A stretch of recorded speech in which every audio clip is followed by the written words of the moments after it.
And the issue to me is when people start talking about, well, marijuana's not as bad as alcohol.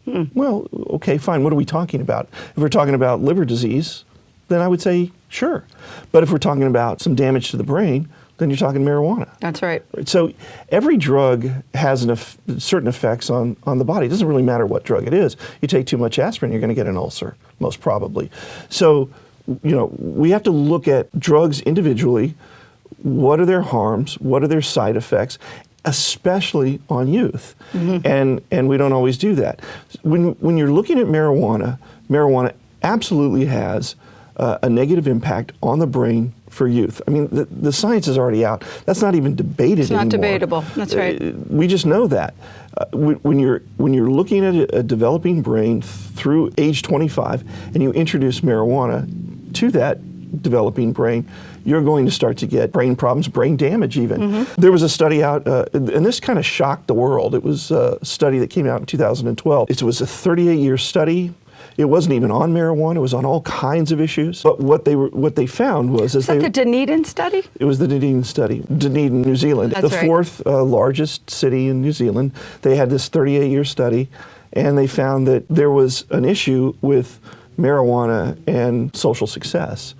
And they started looking at the numbers, and they published this report, and immediately there was a backlash to it. I'm sure. And they said, wait a minute, that's not true. You didn't look at coexisting orders, conditions. What about economic levels? What about education? All of that. So they went back, they looked at all of that, reran the numbers, same result. And so what they found out was that the more you used marijuana, the earlier you used marijuana, the more problems you had. And it was... These are socioeconomic problems? These were... Sure. They divided it within 100 joint increments from the time you started to age 25. And they found that the more you smoked, the more you were likely to be on welfare. The more you smoked, the more likely you are to be on unemployment. The more you smoked, the less personal mean income that you had. But the one stunning result that we all saw was that the more you smoked, the more likely you were to be kind of culled out of the university experience. And as they looked into it more, they found that there was damage to the brain, regardless of what people thought, and there was a definite IQ loss, and it was upwards of 10%, or 10 points. And that 10 points mattered. Because if you take a look at, the IQ scale, and you're looking at, the middle, which is 100, and you drop 10 points, so now you're at 90, right? If you're at 100, it means that 50% of the people are smarter than you, 50% of the people are not as smart as you. If you're going to college, you hope you're higher on that side.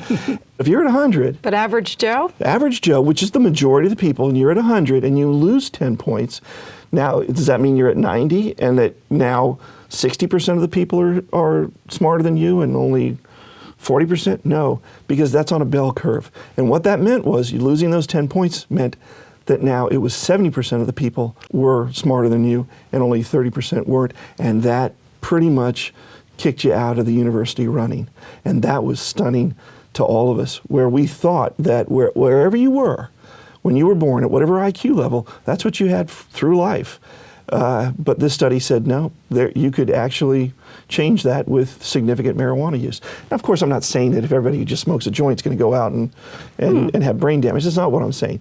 But what we're talking about is the earlier you start to smoke, the more potent the marijuana is, the more you smoked, the more years you smoked, all of that eventually is going to have an effect.